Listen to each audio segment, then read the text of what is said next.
If people are guaranteeing you a given cost per lead and you're talking to those people as agencies or ad providers or whatever, it's like run the other way, right? I say this all the time. They either have no intelligence or no integrity. Neither one is good, right? It's like the golden place to be, it's freaking marketing heaven on earth when you're making more money than you're spending month one in a recurring revenue business. That's the signal to like scale like hell, right? Get as aggressive as you can with your marketing. Welcome to the Gym Member Machine Podcast. Beautiful people. We've got more ads questions. So last week we recorded a bunch of stuff about your questions on ads, and we didn't get through as many as we'd like. So we're going to dive through even more of your burning ads questions this week. I won't spend too much time belaboring the point, Dave. You just want to get right into it? You want to do small talk about elbows and my shoulder and old man issues, or should we just get into ads and attempting to make our gym owner listeners money? Let's just say past the age of 40. Increase your physical therapy budget. All right. That's all I'll say. Can you tell? All right. No. All right. Okay. I have questions about budget, return on investments. The gym owners want to know, is this worth it? So biggest question here, what's a good cost per lead for a gym? I think what's a good cost per lead for a gym? I was about to be just an asshole because I'm in kind of one of those moods. It's an understandable question. It's also a terrible one. So cost per lead varies. And I mentioned this, I don't want to like completely belabor and reiterate points from, I don't know if we'll release these back to back, but the last Q&A episode, but markets are different. So what is a great cost per lead here in Fair Oaks Ranch might be a great cost per lead. This is probably more true. What's probably a great cost per lead for you in your suburb of Austin is probably a terrible, just god awful, heinous, coat hanger, whatever, of a cost per lead here in Fair Oaks Ranch, right outside of San Antonio. So it's very, very market dependent. And honestly, it's going to vary so much. Like the standard that you'll probably see now, given this comes with a caveat of, okay, at GMM, we're doing high intent instead of high volume, lead forms. Like we're oftentimes collecting qualifying questions to try to get our gyms, higher quality leads and things like that. As a rule, I think 20, 25, even up to $30 a lead can be somewhat average. Again, given that we're dealing with a more premium demographic and market, right? Typically small group personal training, we're going to get, more expensive leads than a, shitty, cheap boot camp or what have you in a lot of cases. But it's just so market dependent that I don't think there's a good answer for what is a good cost per lead for gyms. It's going to vary. What we tell people is, let me hit you with this, and then I want you to give your brilliance. I'll literally say this at talks when I'm on stages talking about ads.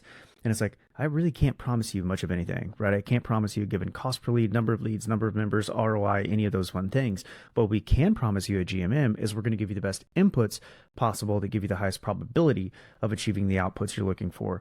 But in terms of if people are guaranteeing you a given cost per lead and you're talking to those people as agencies or ad providers or whatever, it's like run the other way, right? I say this all the time. They either have no intelligence or no integrity. Neither one is good, right? Okay, sorry. Insert your brilliance here, David. Major red flag. No, and that's what I think this goes into the next question, which is, I think you're going to say, I believe, a good question, which is, what's a good cost per member? Which I think that's also CAC. CAC, people. I'm saying CAC. Is that right? Yeah, we want a nice tiny CAC. Nice tiny CAC. I don't know what I'm trying to sort of impersonate there, but the lower the CAC, the better. So there's still a little bit of, market dependency. So here's the unfortunate reality. Maybe you could be getting a totally acceptable CAC, right? A cost of acquiring a client, a customer, what have you. You could be hitting a totally acceptable CAC and be burning money that you don't have to burn if your marketing efforts, if your ad people or yourself managing your own ads are doing a terrible job on the marketing front because you're getting a higher cost per lead than you should be getting. Or you could be hitting a totally acceptable CAC, but you suck at closing. It's just you're able to market so cheaply that it doesn't matter. Now, what I will look at is what is a maximum acceptable CAC for a given gym. Now, some of this is going to be situation dependent. A lot of what you'll see on what's an acceptable CAC or whatever for recurring revenue businesses like gyms or agencies or what have you, is if your LTV is more than 10x your CAC, like you're killing it, right? And so for folks that don't know how to calculate a theoretical LTV, it's literally your ARM, so your average revenue per month per member, per client, what have you. So your average revenue per month per client divided by your monthly churn rate as a percentage. So let's say you got 3% churn and your ARM is 300 a month, then you would take 300, divide that by 0.03, and you're going to hit your theoretical LTV, which is, again, theoretically, what your average client is worth to you over their lifetime as a member with you. In that case, if you are acquiring customers for $300 and your LTV is 3K, then by most like business, like, hey, are you doing okay on your LTV to CAC ratio? Like, yeah, like you're probably doing pretty good. Where that number can break, because you can theoretically survive less than that and still have a thriving marketing endeavor. Well, one of the places that, or maybe the most common place that number will break, is if you have very, very low cash on hand businesses, like you just don't have a lot of money, and your monthly intake, your cash up front that you collect is relatively low, and your churn is also low. So you've got a really high LTV, but a low amount that you're collecting monthly. Well, that probably puts you in a situation where, hey, like I can theoretically afford to go get customers based on these like 10x LTV to CAC ratio. I can theoretically, like, I'm crushing it on my marketing, but my cash doesn't support that. Right? I'm still losing money, sometimes significantly, to go get those customers every month, so I can't keep doing it. And in that situation, that's where you want to make sure you're at least break even on month one cash collected. So there's like different math equations you may have to look at depending on how much or how little cash you have on hand or access to cash that you have that can determine how you have to think about this. So we'll say, like, if you're a high cash business, then you can make decisions. It's like James Pratt, right? You can afford to do 30-day free trials and not collect any money month one, only collect money, after 30 days. So they're not doing a bait and switch on their 30-day free trial. So by definition, ROAS is 0 month one, and they only start collecting cash basically day 31 or day 32, depending on how, I guess they're doing free 30 days. So day 31, they can afford to do that because they've got healthy cash balances, right? They're not going to go out of business if they lose money for a month or two on their ad spend. Whereas a business that has less cash on hand, they're going to have to lean a little bit more short term on how they think about their marketing. And the interesting thing about gyms is you can very often, and we'll teach people how to do this all the time, just switch the offer to where you're just collecting more cash up front. You're charging for something more expensive up front. This is the contrasting A/B. I can't remember if we talked about that on the last episode. I think we did, where you might go to a more contrasting A/B type offer where you're collecting more cash up front and then they're rolling into a membership, as opposed to a free trial type membership where your cash collection is more delayed. So there's a number of answers to look at there. There's not one hard, fast number for every gym. Like, oh, it needs to be under $200 or $300, right? An acceptable CAC for one gym might be very different. It's just for somewhat different reasons than markets being different when it comes to the ad spend. So your LTV to CAC, or what's an acceptable CAC, is more a function of the business model, right? And your success in operating the business and keeping clients around a long time than it is just, oh, some markets are more expensive to advertise in. Yep. So as always, our favorite answer for this is it depends. Your market, cash on hand, LTV, business model, retention, and various other factors, which we love to dig into with people. You mentioned ROAS there. So the next question is, how do I calculate ROI, or return on investment, on my ads? Maybe you can clarify some of these acronyms. Are they the same? Yep. Are they different?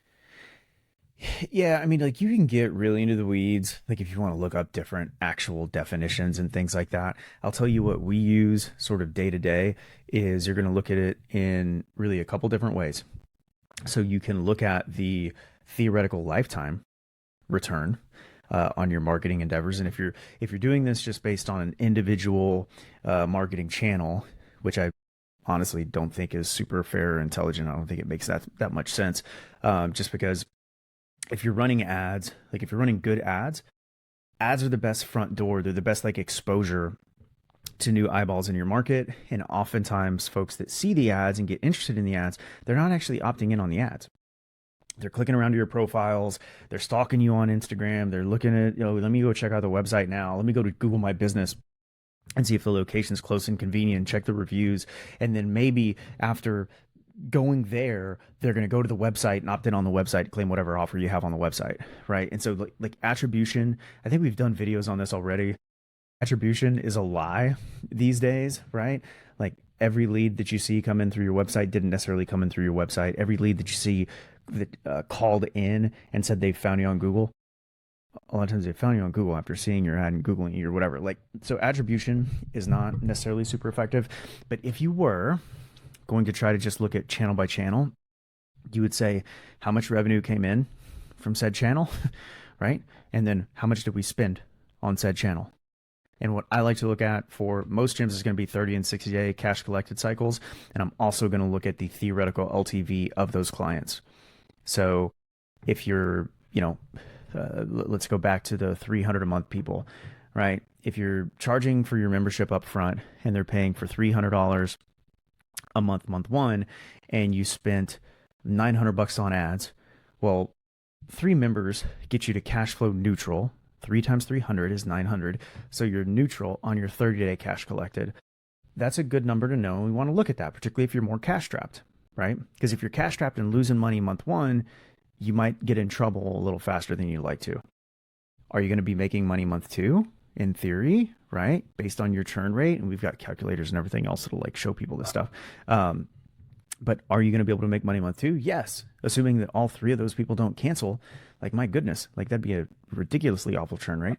Then you're going to be making money month 2. So I like to look at the 60-day cash collection because most gyms I think can handle a little bit of a dip for 6. Basically, you're handling a dip for 30 days and then getting in the green, in the black, in accounting terms, within 60. So most gyms are going to have the cash to afford like a small 30-day dip. And so if we look at the 60-day cash collected and that's doing well, and they're going to basically start stacking cash every month after that, you're probably okay. The other number that you can look at is just, all right, what's my theoretical return on investment? So like a James Pratt type business can look more at the theoretical LTV, which would be your new clients times multiplied by your theoretical LTV. So I got 3 clients and my theoretical LTV is $3K.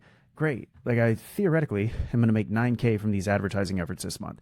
That's a risky number to look at. Like you don't want that to be, as much as that like makes the marketing agency look really good, you don't want to look at that as the only metric, because you have to be able to survive during the time period that you've not collected all of that cash. Right. So if most gyms aren't going to be collecting like full on paid in fulls for every single membership, I don't think it's a good idea to do that, by the way. So you can't just base it off of that number. But I do like to look at the balance of each of those 3 things. And your essential return is what you made divided by what you spent, right? And if that number is greater than 1 or even just 1, you're typically doing pretty okay, particularly when you're looking at like the 30 and 60-day, really the 30-day cash collected cycle for that. For your longer term stuff, you want that number to be much bigger, like we talked about. I don't know if that answers the question or not. I apologize to the listeners. My dog was going crazy and I lost my train of thought. No, that was perfect, and I like that you keep bringing up cash on hand, because the fastest way to run out of business is to run out of cash. So I've heard. All right. This next was a little, I don't know. Is this grumpy? I don't know. Why am I spending money but not making it back? This is literally from a sticky note at the event. They were not a client of GMM, by the way.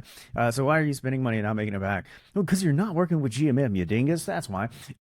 No, why you're spending money and not making it back. Again, any number of factors. I think we talked about this a little bit on the last one, where this is like a deep dive, right? Do the ads suck, right? Does the offer suck? Is your creative not getting people in to get you a low enough cost per lead? Is your targeting wrong? So you're not getting the right type of people to opt in on the ads, and then everything else. Right. So number 1, I would say, like, are you actually losing money? because a lot of gym owners don't understand the math we just went through. So you might be losing money month one, but stacking it month two. Say you let's get into like a this is probably a real life scenario for somebody. I just don't have like a gem to point out as the story right now. Let's say you're spending $1,500 a month, $30 a day, right? Is that no? That's $50 a day. Like you're spending $50 a day on your ads. Not an unreasonable budget. 50 times 30 days, $50 times 30 days is $1,500 a month. Let's say you sign up 10 clients for a $99 jumpstart, right? Not that we recommend that as an offer, but it's something that's common that a lot of people do. Okay, so you $99 for the first month. You sign up 10 people. All right, so you've collected $1,000 month one. Now let's say you have a $300 membership, like a lot of the people listening to us do, and you convert 60%. Like it's a fair number. You can even make it 50 if you want to make it really easy and really like conservative for people. Let's say you convert 50% of those $99 jumpstarts, right, into your $300 a month membership on month two. Month one, I know this is hard for like people trying to keep the numbers in their brain. It's hard for me. Month one, if my math is right, we've spent $1,500 and we've made $1,000, right? So we are losing $500 month one.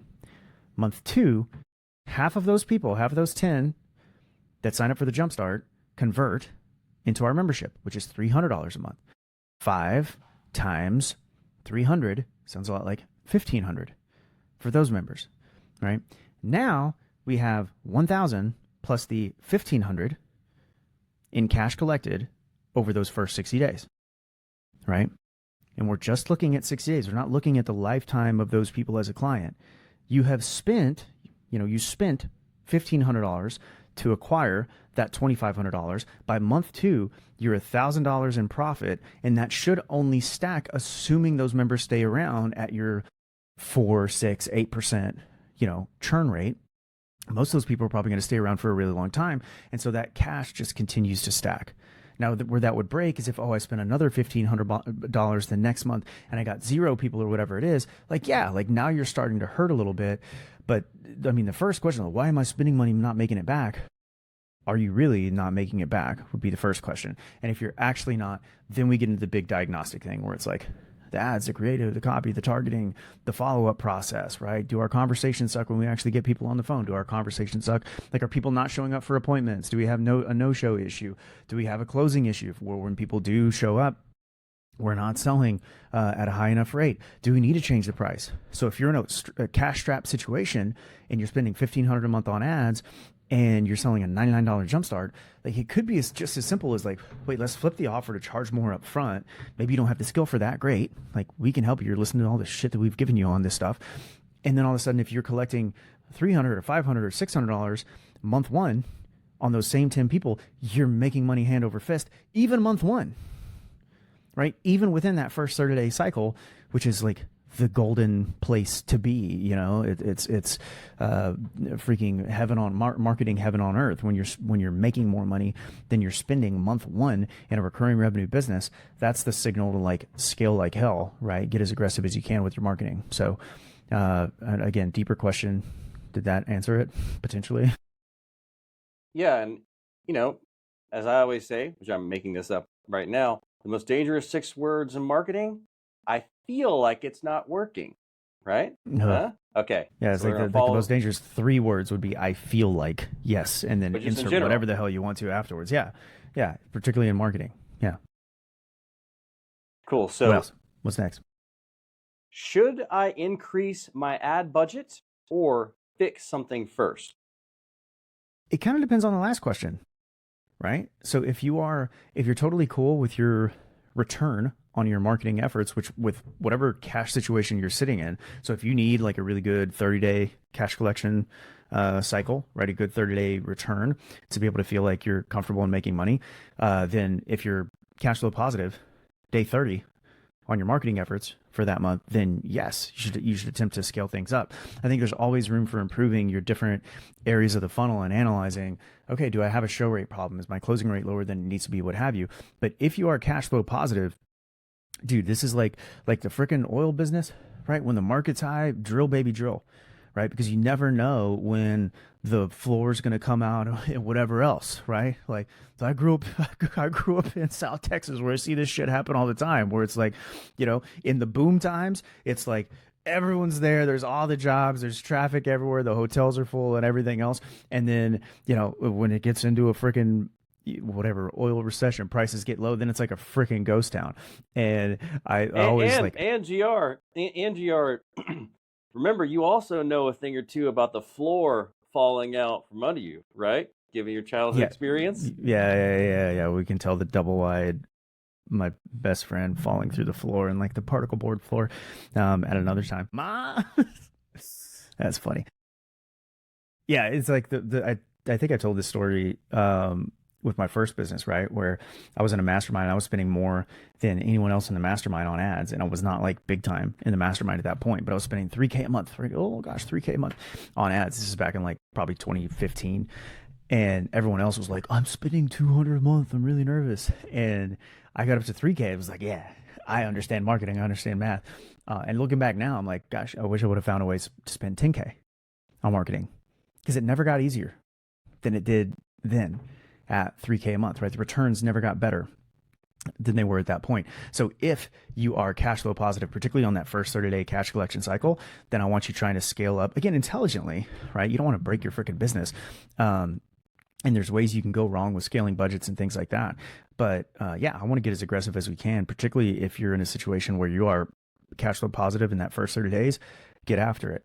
If you have enough cash to be totally satisfied with being cash flow positive in your first 60 or 90 days, and your LTV, right, your long-term profits are through the roof on those people, like the product, like you've been around the block, you're a Pratt type individual, if anyone really is a Pratt type individual, but to whatever extent like you can be that, then you may want to scale things up if you're comfortable with the return that you're getting on your marketing efforts.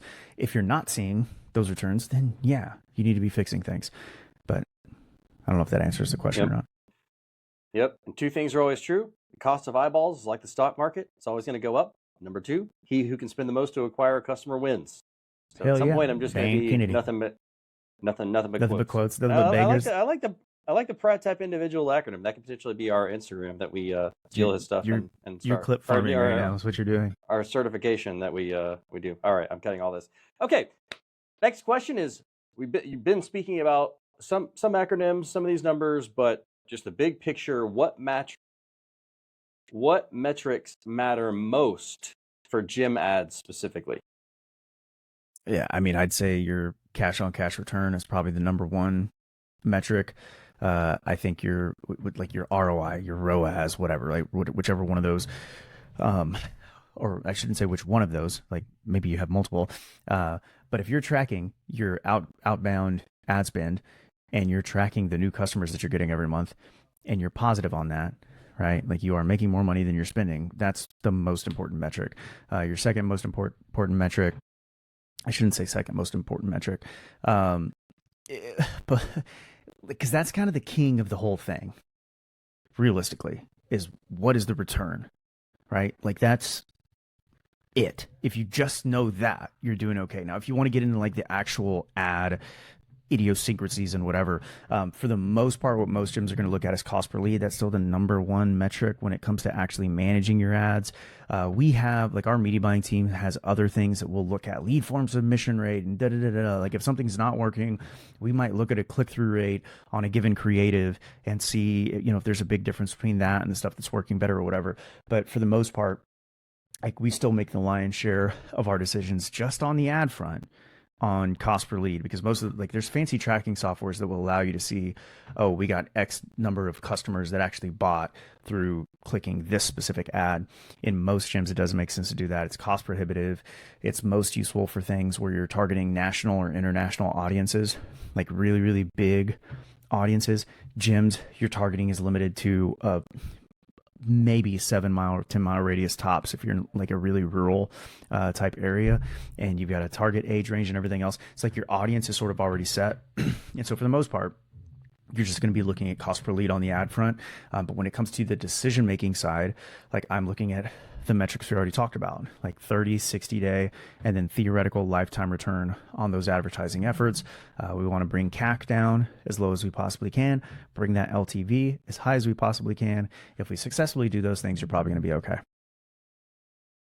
All right. So for another somewhat impossible to answer question, but I'm excited to see you try. I've actually seen this asked by prospects who are thinking about signing up with GMM, so I'm excited to hear your take on it. The question is, what's a realistic expectation for leads and for members per month? It depends. This is like the most annoying one. Yeah, like, do you suck? Look, if you suck on the back end, if your sales sucks and you're not coachable, you're not open to adjusting the sales process. If your offer sucks and you're not coachable, you're not open to adjusting the offer. If your follow-up sucks and you're not coachable, you're not open to adjusting your follow-up processes or whatever else. It's like, dude, your expectations should be pretty stinking low, right? They're going to suck and we're going to try not to sign you. If we sniff that on our super duper high pressure sales call with you, like, we're probably going to try to kindly tell you that this is not a fit for you, and we will not invite you to work with us.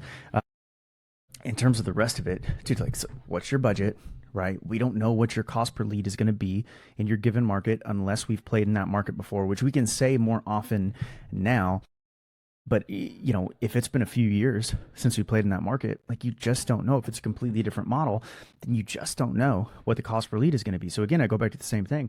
We can't guarantee you a given cost per lead, number of leads, number of members, any of those things. The only thing that we can tell you as a company is, as GMM, right, is that we're going to work like hell to give you the best inputs we possibly can to give you the highest probability of achieving the outputs that you're looking for, right?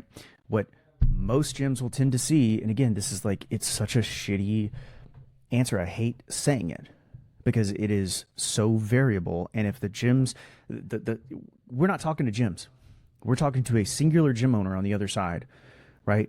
With two ears, assuming they have both and don't have a mutation where they have like a third or fourth ear hiding somewhere. Like, you imagine if your ears were nipples and like you had your AirPods stuck in here and then you're like listening to stuff when you're getting your haircut and your stylist doesn't even know you're being rude listening to a podcast because you've got your ear nipple just sitting there with the headphone in there. Like, we're talking to a single gym owner on the other side.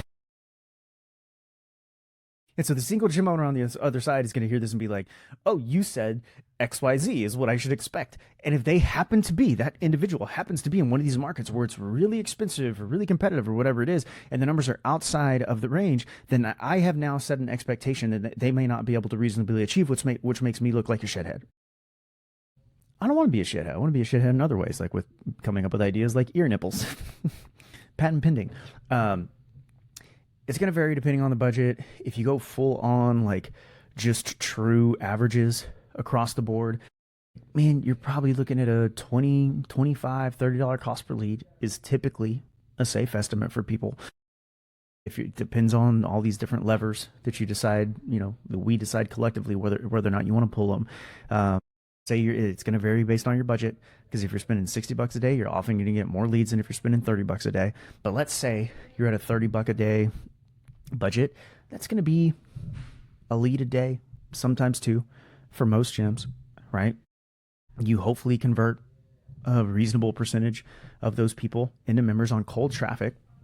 What that looks like is like 10% is the 10% lead to close is the baseline health marker that we will look at for gyms. And the way that we strategize on their offers is we have what we call the 10% rule. This is particularly important for low cash businesses, where if you multiply your average cost per lead by 10, that's the minimum that you should charge on the front end, so that you're collecting, like, if you hit 10% lead to close, then you're at minimum break even, right, on your lead flow in a given month. So if your average cost per lead is $30, that means we need to be charging a minimum of $300 on your initial program to give you that margin of safety, where if all you did was convert 10% of your cold traffic into customers, you're break even on your ad spend, right? Month one, which gives you room to scale things up and do other things. Can gyms achieve significantly more than that? Absolutely. I think our record over the course of the past year is, Lindsay and Dom, who had like a 36, 38 or something lead to close on pre-sale for like a $400+ a month membership, closing people on Zoom right before they even open their doors. Can you do those things? Yes. Are they outliers? Also, yes. So it's going to vary. And with GMM, like this is the pitchy part. It's like we're not just helping you on the ads front, right? We'll be helping you on the website front, the automation side. How do we get more of these people to move through the rest of the marketing process?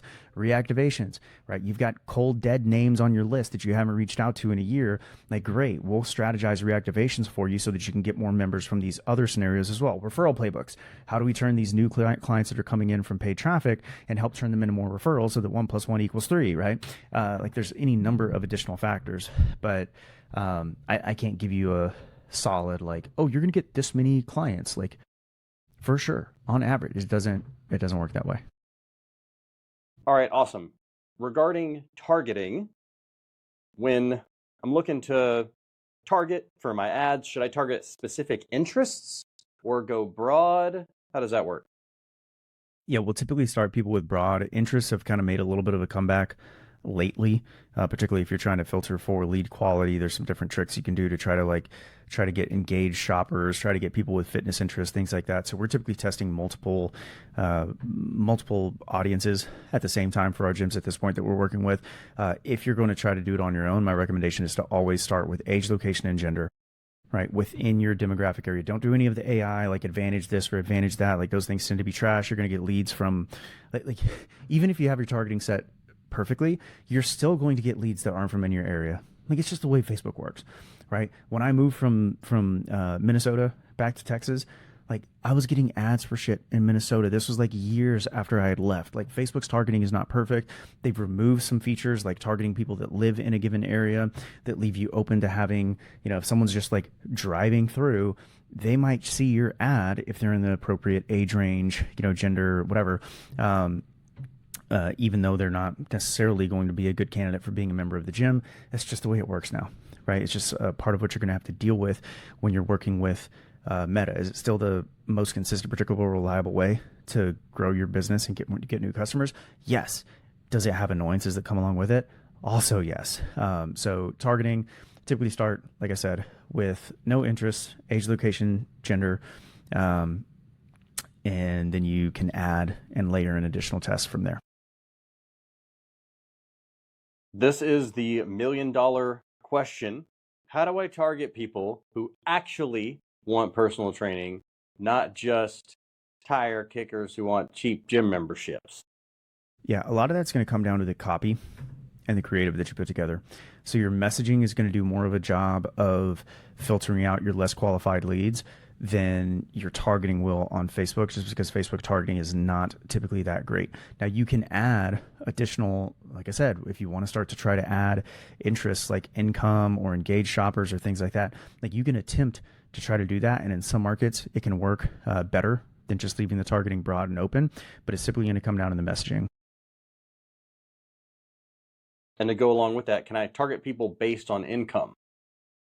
Yeah, you can try. Like, we have clients that are doing this with us that we're doing it for right now. Again, in some markets, it works better than others. My favorite story for why I used to tell people to leave targeting open was back when I was running ads. I think it was back for the gym in Minnesota, because I was doing lead follow up. I was still taking lead calls. And we switched the targeting to be like top 1% or over 100K in income or whatever it is. And like, one of the first leads that I talked to was literally like, yeah, so I'm kind of homeless right now. I'm just going to be totally honest with you. I'm wondering if like the bus stops by near the gym. And the bus did not stop by near the gym. But I'm guessing that person was not in like the top 1% or whatever, of households, whatever income threshold that we set. Again, targeting on Meta is an imperfect science. You can test it because your mileage may vary, right? Marketing is a 9-letter word for experiment. It can be worth testing these things. It doesn't always work. Is the answer. I'm curious for your thoughts on this next one, if you even think this is a good idea or not. And the question is, how do I exclude current members from seeing my ads? I don't think you should.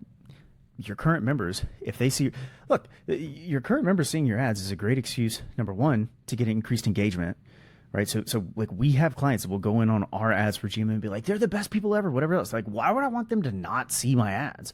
Like, it doesn't matter if it's a different offer. The other thing that can happen is this is a whole other, it's a bit of a tangent, but I used to say, like, hey, if you're running good ads, you're going to get more leads from all sources. Right, so you get more opt-ins to your website, you'll get more inbound calls from your GMB, whatever else. Like, I never mentioned referrals, but in my head I was like, I bet you get more referrals when you're running good ads too.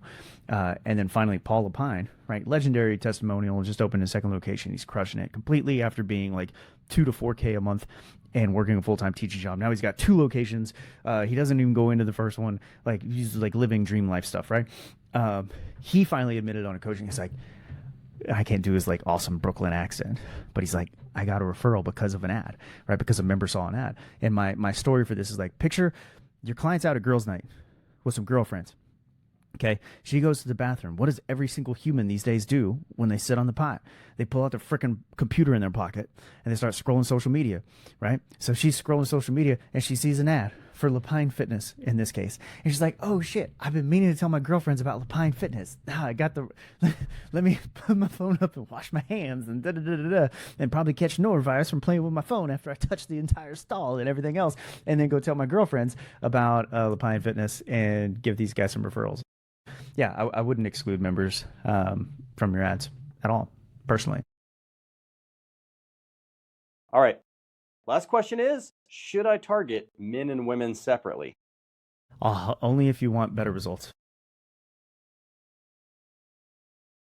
That's it. So it feels politically incorrect to say it. But yeah, you need to. Yeah, I've been to events with like very lovely people that are, you know, non-binary and whatever else, and they'll like cater to a non-binary population, and they like talk to me like they kind of felt a little bit icky about having to target men versus women and whatever else. Like, yeah, I get it. I'm not saying this is like a personal belief necessarily or any of those things. It's just what's most effective. So I'm going to make decisions based on the data and not based on my feelings. And if you want the best results possible from your ads, I probably recommend you do the same thing. If you're targeting a less well-represented population, then I'd probably make your copy and your creative and things like that, like speak to those populations. And that can be the way that you draw them in via your advertisements. But yeah, you absolutely want, like, men are going to respond to different copy and creative, maybe even offers than women will, and vice versa. And so if you want your marketing to be as effective as possible, marketing for everyone is for no one, right? You want the one person. I already mentioned this. So if they've listened to the whole episode, you are writing to one person on the other side of the computer, just like we are hopefully speaking to the one person with the headphone nipple thing going on, right? You are writing to the one person on the other side of the computer. That one person is not a man and a woman and they're 50 and they're 35 and they have this interest and that interest, right? They are one person. And so your ads and your targeting, everything else, you want to be writing to that one person, and everything that follows up in that marketing process should talk to that one person if you want it to be as effective as possible. And I think it's lazy or it's misguided to try to have, you know, blankety blank area adults, right? We have programs for men and women and kids between the ages of 8 and 18 and da-da-da-da.